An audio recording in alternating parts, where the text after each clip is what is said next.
go into ministry in the church sometimes like to think of themselves as sacrificing their lives to God in service to Him.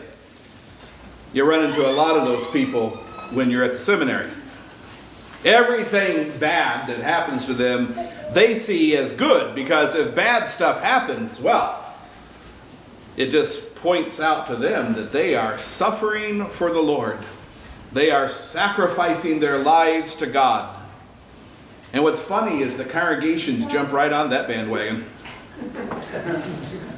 They can feel perfectly fine about underpaying their church workers and ignoring all their needs, because after all, they said they were sacrificing their lives to God. Once in another congregation that I served, when we could not afford to pay our hospital bills, one of the members told my wife Danya, "Well, you didn't go into the ministry to get rich now, did you?" Now, those of you who know Danya know that she was not compliant.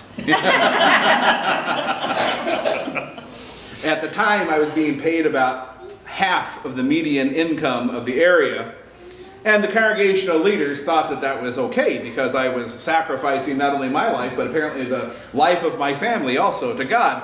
And Danya threatened to go get a t-shirt that said, "I'm no goat," and to wear it every Sunday. I thought it might be more productive just to teach the congregation about what they owe to their workers. And over the years, they learned to some extent that pastors and church workers and teachers and whatnot should be paid to the best of the ability of the congregation. And my attitude was then the same as it is now. I give 110% and I expect the same from you. And over the years they got a little better. But they always paid their church workers begrudgingly, and always with the attitude of handing out an entitlement instead of being thankful for the service.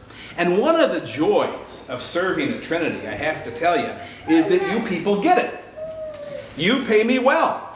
So I don't have to worry about how to pay my hospital bills. I don't have to rent a house in a neighborhood that none of the rest of you would want to live in.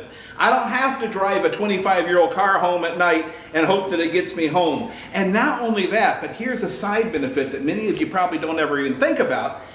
I don't have to be embarrassed to tell young people who are thinking of going into ministry. I don't have to be embarrassed to tell them what I make. I want them to know that, no, it's not a place where you go to get rich, sure, but it is perfectly possible for a person to adequately support himself in service to God. See, that's one of the reasons why we have fewer and fewer people going into pastoral ministry and teaching ministry and diaconate ministry. It's because who wants to rack up a whole bunch of debt in school just to go into a job where you get paid less than the median income? No one wants to be a goat. Especially not when we are taught from day one that Jesus sacrificed himself once and for all people. See, but some people, they like the idea of paying God back. They like the idea of making a little extra sacrifice to pay God back. Especially if it can be the life of somebody else. That's even more handy. See, the reality is, folks, that God never wants us, any of us, to suffer. It's because of our own sin, and because we live in a sinful, broken world, well, suffering happens, right? But it was not God who caused my hospital bills. It was illness, which was brought into this world by sin. It was not God who underpaid me, but the people who he had appointed to care for me who didn't do their job. It's God's will that we have peace in our lives and joy in our lives. So demand it. It is your right as children of the King. The rain and the hail were falling. The waves were breaking over the bow of the boat. The lightning was striking all over the place. The thunder booms. All hell is breaking loose. And the disciples knew just what to do, didn't they? They went right to that Lord of theirs and said, "Hey, wake up, Jesus. Something's not going right here.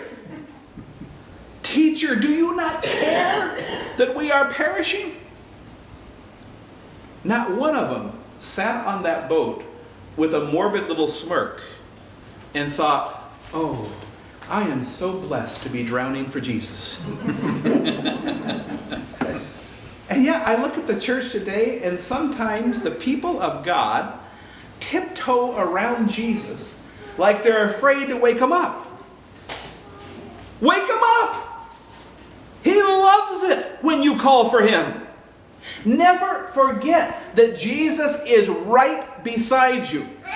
And for heaven's sake, never be afraid of him. He chose to die on the cross. He chose to suffer hell for us so that we wouldn't have to. Some trouble he will remove from your life. Some trouble he will strengthen you so that you have what you need to withstand it, to get through it. But he is always right there in the boat with us in the eye of the storm. We are no goats. He does not intend for us to sacrifice ourselves, and we are not somehow more holy or more pious if we allow ourselves or others to suffer when we can prevent it. He was the sacrifice. We are his brothers and sisters who benefit from what he did for us. And he is always there, and don't be afraid to wake him up. Be loud. Call on him and fully expect that he will give you whatever you need, even if you don't know what you need. Because he loves us. He loves us more than we are ever going to fully understand.